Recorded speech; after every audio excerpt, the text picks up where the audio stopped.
السلام علیکم سنڈے، کیا حال ہے؟ اللہ کا شکر ہے بھائی۔ تو پچھلی دفعہ آپ نے بتایا تھا کہ حضرت ابراہیم علیہ السلام کو آگ میں پھینک دیا تھا، تو اس کے بعد ہماری قسط ختم ہو گئی تھی، تو اب میں بہت زیادہ مجھے انتظار ہے کہ آگے کیا ہوتا ہے۔ اچھا، وہ میں نے آپ کو بتایا تھا کہ حضرت ابراہیم علیہ السلام آگ سے چلتے ہوئے آگے، ان کو کچھ نہیں ہوا۔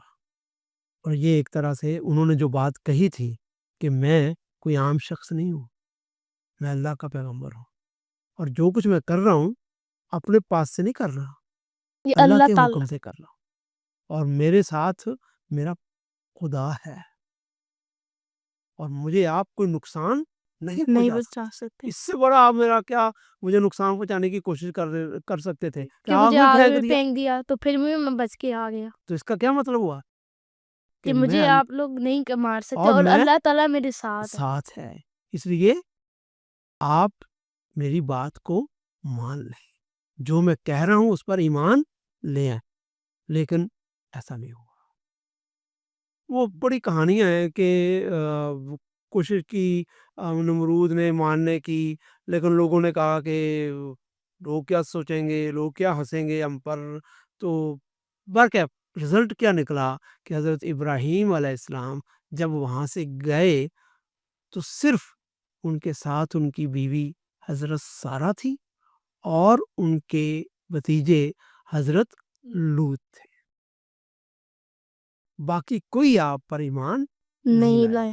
ہو سکتا ہے کوئی غلام آپ کا، اس زمانے میں غلاموں کا بڑا ہوتا تھا، شاید کوئی ہو، لیکن ہمیں یقین سے نہیں معلوم، لیکن یہ بات کنفرم ہے کہ آپ تھے، آپ کی بیوی تھی، اور حضرت حضرت لوط علیہ لوط، السلام تھے، بس جو بعد میں اس وقت وہ نبی نہیں بنے تھے، وہ ایک عام آدمی کی حیثیت سے آپ کے ساتھ تھے، باقی سارے وہیں تھے، اور ان پر اللہ کا عذاب آیا اور وہ ختم ہو گئے۔ کیسے عذاب آیا اس کی ڈیٹیل ہمیں نہیں ملتی، بڑی دلچسپ کہانیاں ہیں، میں آپ کو ایک کہانی اس میں سنا دیتا ہوں۔ وہ یہ تھا کہ نمرود کے اوپر ایک مچھر اس کے ناک میں چلا گیا، اور وہ اس کے دماغ میں پہنچ گیا، اور وہ بھیں بھیں کرتا تھا، اور جب وہ بھیں بھیں کرتا تھا تو اس کو بہت تکلیف ہوتی تھی، پھر وہ اپنے سر میں جوتے مرواتا تھا، اور پھر وہ مچھر بیٹھ جاتا تھا، اور پھر وہ مچھر پھر اڑتا تھا، اور پھر وہ ٹکرے مار مار کر مر گیا۔ تو مجھے لگتا ہے یہ کہانی ہی ہے، کیونکہ مچھر اتنا اتنا جا ہی نہیں سکتا اور بچ کے لیکن ہو سکتا اللہ تعالیٰ نے اسے سزا دی۔ سزا دی ہو، ہم کچھ کہہ نہیں سکتے، لگتا یہ کہانی ہے۔ برکہ اس طرح کی بہت ساری کہانیاں اور بھی ہیں، لیکن کیونکہ ہمیں اللہ تعالیٰ نے یہ بات نہیں بتائی، اس لیے ہم اسے یقین کے ساتھ نہیں بیان کر سکتے۔ تو جناب حضرت ابراہیم وہاں سے چلے گئے، اور کنعان کا علاقہ آپ کا اگلا پڑاؤ بنا۔ کنعان وہی ملک ہے جو آج اسے ہم فلسطین کہتے ہیں۔ اچھا، تو وہ فلسطین بھی گئے۔ اچھا، تو وہ ابھی 3 جگہوں پہ، پہلے وہ جہاں پہ پیدا ہوئے، پھر وہ اڑ گئے وہاں سے، اب ار تو کنعان آئے۔ پیدا ہوئے نا، ار میں وہ پیدا ار ہوئے، میں وہ پیدا اس ہوئے، کے بعد بابل آئے، بابل آئے، اور اس کے بعد وہ کنعان جا رہے ہیں۔ کنعان جہاں۔ اچھا، تو تینوں جگہ پہ وہ جب گئے، ابھی تو 2 جگہ کا ہم نے سنا ہے، تو جہاں پہ وہ ار اور بابل میں، تو ان کو تو کافی زیادہ جیسے ادھر مشکلات پیش آئیں۔ تو کنعان میں نے سنا تھا کہ اس ٹائم پہ اتنا کچھ تھا نہیں، میں نے کہانی سنی ہے کہ وہاں پہ کچھ ایسا ہوا تھا، زمزم کا چشمہ کھل گیا تھا، اس طرح کر کے۔ آپ زمزم کا چشمے کا واقعہ ہم آگے آئے گا، لیکن وہ کنعان نہیں ہے۔ کنعان وہ ملک ہے جس کو آج ہم فلسطین اور اسرائیل کہتے ہیں، اور وہاں پر آئے تو وہاں کے ایک جو سردار تھا وہ عرب سے آیا ہوا تھا، اور وہ کہتا تھا کہ آپ ابراہیم علیہ السلام نے جب ان سے اپنا تعارف کروایا تو معلوم ہو گیا کہ وہ بھی عرب سے آیا ہوا تھا، اور حضرت ابراہیم علیہ السلام کے انسیسٹر، ان کے باوجداد وہ بھی کسی زمانے میں وہاں سے آئے ہوئے تھے۔ ٹھیک، اور ان کو حضرت ابراہیم علیہ السلام کی باتیں اتنی اچھی لگی کہ وہ حضرت ابراہیم علیہ السلام پر ایمان لے آیا۔ تو وہ ایک سردار جب ایمان لے آئے تو وہ پھر بہت سارے لوگ بھی اس کے پیچھے کہ یہ لے آئے ہمارا سردار، تو اس کا مطلب ہے کہ وہ صحیح ہے۔ اور ملک نصر ان کا نام تھا، اور صرف یہی نہیں بلکہ انہوں نے حضرت ابراہیم علیہ السلام کو کہا کہ آپ میری بیٹی سے شادی بھی کر لیں۔